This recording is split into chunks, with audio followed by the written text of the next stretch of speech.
এবার আমসলা সবই যাবে প্রিয় দর্শক, পলানোরও পথ পাবে না। হরমুজে মার্কিন হস্তক্ষেপ নিষ্ক্রিয় করার হুঁশিয়ারি দিয়েছে ইরান। যুক্তরাষ্ট্রকে নতুন করে কড়া বার্তা দিয়েছে ইরান।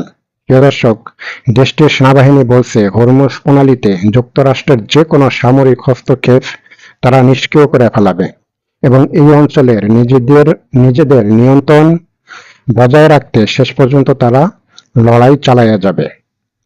প্রিয় দর্শক, ইরানের এবং ওমানের যে হরমুজ প্রণালীটা, এখানে কিন্তু ভালো রকমের একটি লড়াই চলতেছে মার্কিন যুক্তরাষ্ট্রের সামরিক বাহিনীর ভিতরে, ইরানের সামরিক বাহিনীর ভিতরে। কয়েকদিন আগে মার্কিন প্রেসিডেন্ট ডোনাল্ড ট্রাম্প হোয়াইট হাউসে বিভিন্ন সাংবাদিকদের প্রশ্নের উত্তরে তিনি বলেছিলেন যে হরমুজ প্রণালীটা তারা নিয়ন্ত্রণ নেবে, যে কোনোভাবেই হোক তারা নিয়ন্ত্রণ নেবে। প্রিয় দর্শক, আমরা ভৌগোলিকভাবে যদি একটু চিন্তা করি তাহলে এই হরমুজ প্রণালীর মালিক কিন্তু ওমান আর হইল ইরান। এই দুইটা দেশ কিন্তু হরমুজ প্রণালীর মালিক। আর একটা জিনিস আমরা যদি একটু সহজভাবে দেখি, যে আমেরিকা হলো ইউরোপের একটি দেশ। এই ইউরোপের থেকে আইসা হরমুজ প্রণালীটা তারা কিভাবে নিয়ন্ত্রণ নেবে? এটা কি সম্ভব?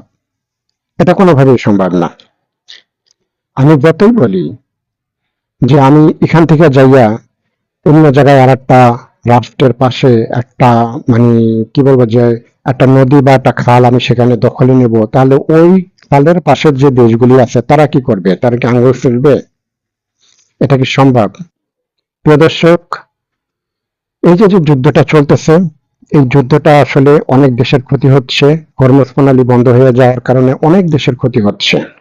অনেক দেশ, একটা দেশের তেল না থাকলে যে ক্ষতি হয় সেই ক্ষতিটা কিন্তু প্রত্যেকটা দেশের হচ্ছে।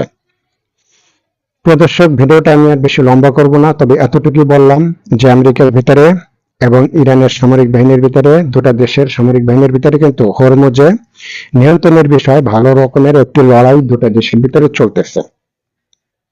প্রিয় দর্শক, আজ এ পর্যন্তই। সবাই ভালো থাকবেন, সুস্থ থাকবেন। আসসালাম।